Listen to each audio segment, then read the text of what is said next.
안녕하세요. 펜션 사업의 이모저모를 알아보는 펜션 인사이트 시간입니다. 혹시 여러분은 펜션의 입실 시간이 원래는 오후 1시부터였다는 사실을 알고 계시나요? 이제는 세월이 제법 많이 흘러서 다들 기억도 까마득하지만 2010년 무렵까지만 해도 오후 1시면 입실시켜주던 펜션이 대부분이었답니다. 이랬던 입실 시간이 2시간 늦춰진 이유는 뭘까요? 어처구니 없는 환불 규정의 근거는 또 뭘까요? 거의 모든 펜션이 입금하자마자 곧바로 예약을 취소해도 객실 요금의 10%를 위약금으로 뗍니다. 일주일 전이면 절반을 떼고 3일 전부터는 아예 전액을 돌려주지 않죠. 일반인을 상대로 하는 그 어떤 업종에서도 찾아보기 힘든 규정입니다. 도대체 다들 이러는 이유가 뭘까요? 별다른 이유는 없습니다. 그저 다른 펜션도 다들 그렇게 한다는 게 유일한 근거죠. 말 그대로 눈치껏 남들 하는 대로 따라한다는 얘기입니다. 이런 눈치 보기의 끝판왕은 입실 기준입니다. 한두 명도 아니고 기준 인원의 2~3배에 달하는 최대 인원을 받는 펜션도 있습니다. 제가 바라보는 펜션 시장의 가장 큰 문제가 말도 안 되는 입실 기준입니다. 왜 그럴까요? 엉망진창인 입실 기준 인원 때문에 거의 모든 펜션에서 아무런 맛도 향기도 느낄 수 없어서 그렇죠. 이건 또 무슨 말도 안 되는 소리일까요?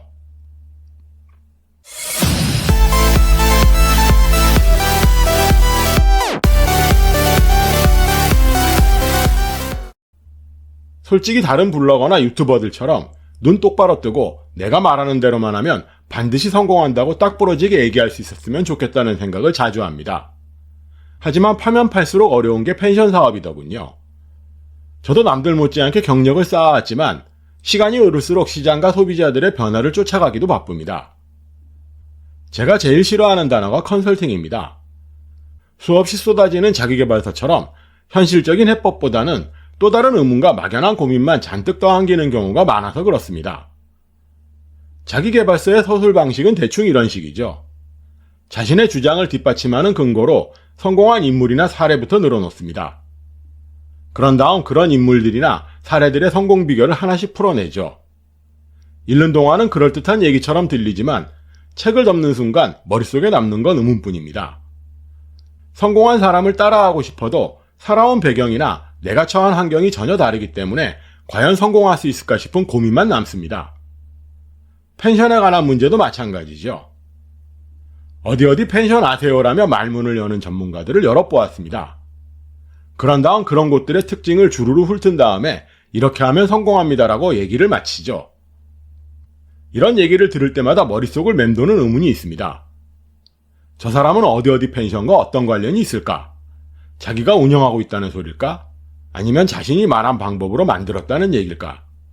별별 생각이 다 듭니다. 그리고 가장 큰 의문은 도대체 어떻게 하라는 거냐죠. 내가 만들고 싶은 펜션이 그가 말하는 어디 펜션과 똑같은 위치와 규모라면 몰라도 도대체 내가 만들 펜션을 어떻게 해야 한다는 해답은 절대 얻을 수 없습니다. 밑도 끝도 없는 자기계발서와 똑같죠. 그런데 더욱 재미난 건 펜션 창업을 상담원 분들에게도 어디 펜션 아세요라는 질문을 자주 받는다는 거죠. 똑같이 만들어 드릴까요? 라고 반문하면 다들 고개를 젓습니다. 어차피 그분들이 얘기하는 어디 펜션과 똑같이 지을 돈도 없기 때문이죠. 자, 여기서 냉정하게 생각해보죠. 건축과 인테리어는 충분한 시간과 돈만 있으면 원도 한도 없이 만들 수 있습니다. 실제로 몇십억씩 들인 펜션도 있습니다. 하지만 그만큼 돈을 들인다고 장사가 잘 될 거라는 보장은 절대 없죠. 웬만큼 벌어도 들인 돈을 생각하며 한숨만 나옵니다. 차별화의 방법을 고급스러운 인테리어나 화려한 시설에서만 찾을 이유는 없습니다. 이름난 맛집들도 마찬가지죠. 번화가에 자리한 번듯한 음식점도 있지만 전국 방방곡곡 허름한 맛집들도 많습니다. 제대로 된 인테리어는 고사하고 젓가락 짝도 맞지 않는 집이 수두룩하죠. 그래도 손님들은 불평은커녕 입에 침이 마르도록 칭찬을 아끼지 않습니다. 그건 음식점에 해당하는 얘기 아니냐고요? 아닙니다. 장사의 기본을 생각하면 펜션도 마찬가지죠. 장사란 게 뭘까요? 100원을 들여서 100원을 번다면 그게 과연 장사일까요? 100원을 투자해 1000원, 아니 만원을 벌어야 제대로 된 장사가 아닐까요? 남들은 쉽게 따라하기 힘든 나만의 경쟁력은 발칙한 상상에서 나옵니다. 아무도 관심을 두지 않았던 음식 배달 하나로 돈방석에 앉은 배달의 민족만 봐도 알 수 있죠. 펜션도 마찬가지입니다. 하지만 남들과 다른 발상은 고사하고 남들도 다 그렇게 하더라라는 핑계 뒤에 숨기 바쁘죠. 앞에서 살펴본 펜션의 입실 시간이나 환불 규정만 봐도 알 수 있죠. 하지만 정반대로 1시부터 입실을 시켜주면 어떨까요?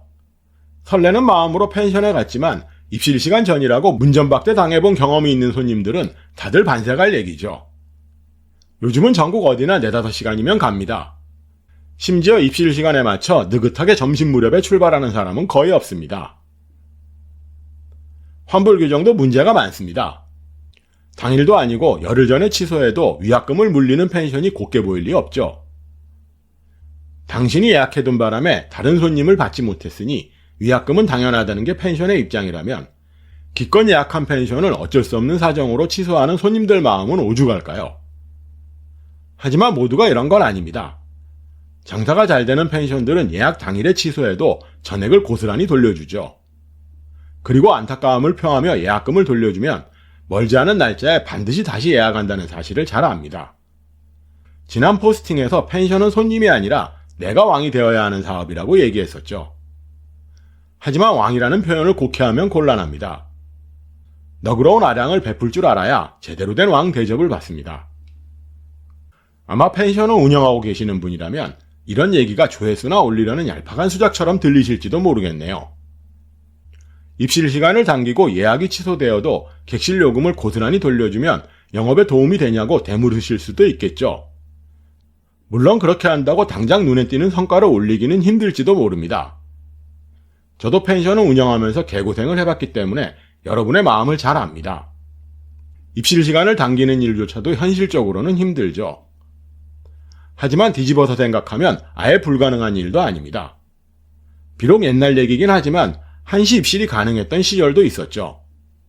그때보다 인건비가 너무 많이 올랐다는 반론도 있겠지만 그렇게 따지면 천정부지로 뛴 객실 요금은 어떻게 봐야 할까요? 맨 앞에서 입실 기준이 엉망진창이라고 말한 이유는 또 뭘까요? 제대로 된 영업 전략이 없다는 방증이기 때문이죠. 기준 인원 2명에 최대 4명까지 들어갈 수 있는 객실이라면 침대는 몇 개가 있어야 할까요? 식탁은 몇 인용을 준비해야 할까요?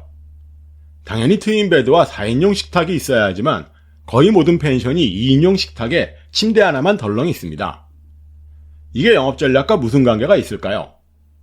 우리 펜션의 성격과 직결되는 중요한 문제입니다. 커플 펜션이라면 모든 객실을 2인실로 꾸미는 게 맞고 가족 펜션이라면 기준 인원이 아니라 최대 인원에 맞춰 객실을 세팅하는 게 당연합니다. 그래야 인테리어부터 서비스에 이르는 모든 면에서 통일된 컨셉을 완성할 수 있습니다. 사실 이런 식의 입실 기준은 소비자들이 원해서 생긴 측면이 강합니다. 방값이 비싸서 불편을 감수하고라도 2인용 객실에 한두 사람이 꾸역꾸역 더 들어가려고 들어서 생긴 규정입니다. 입실 시간이나 환불 규정과는 달리 입실 인원에 관한 문제를 펜션의 책임으로 돌릴 생각은 없습니다. 다만 그 대응이 아쉬울 뿐이죠. 제가 창업 대행을 맡은 펜션은 아예 처음부터 추가 입실 인원을 두지 않는 편입니다. 정반대로 4인용 객실을 2명 있을 땐 가격을 깎아주도록 세팅을 합니다. 같은 원리로 추가 인원을 받으려면 최대 인원에 맞춰 객실을 준비하는 게 맞죠. 하지만 현실적으로 이마저도 쉽지 않습니다. 왜 그럴까요?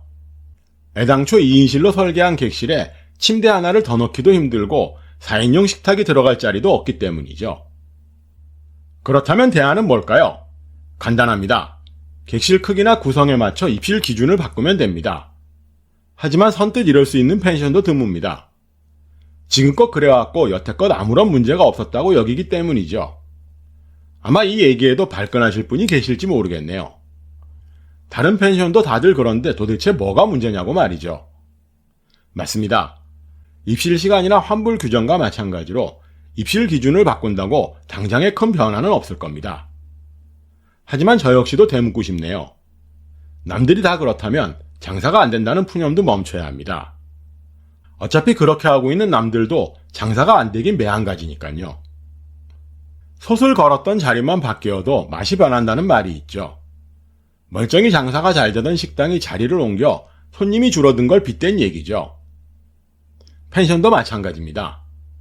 어디 펜션하고 똑 닮은 펜션을 만든다고 무조건 손님이 많다고 장담하긴 힘들죠. 손님을 대하는 태도부터 눈에 띄지 않는 영업 방침 하나에도 매출이 좌우될 만큼 힘든 게 장사입니다.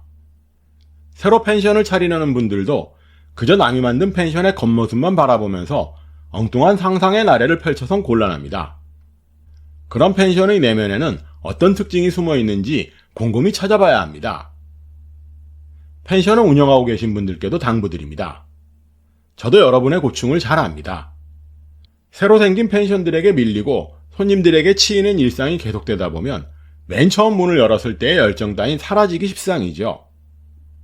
하지만 기회는 열려 있습니다. 10년 넘게 펜션 시장을 조사해봐서 잘 압니다.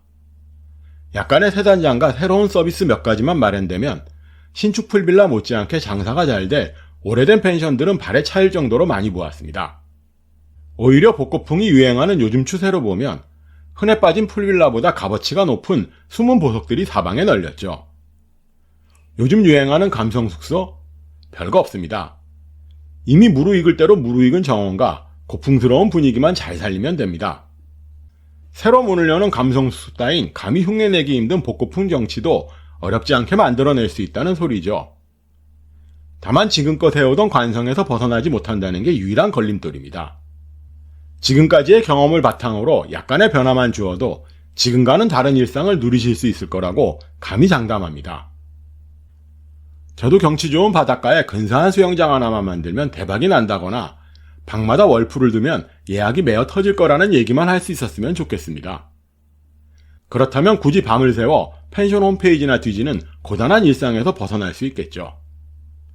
그리고 눈 똑바로 뜨고 내 눈을 바라봐 라인 나우나 외치는 유튜브 영상도 찍고 싶습니다.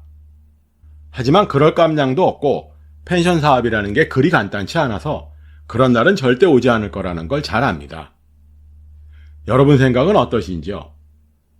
오늘도 긴 영상 시청해주셔서 대단히 감사합니다. 지금까지 펜션 비즈니스 포럼이었습니다.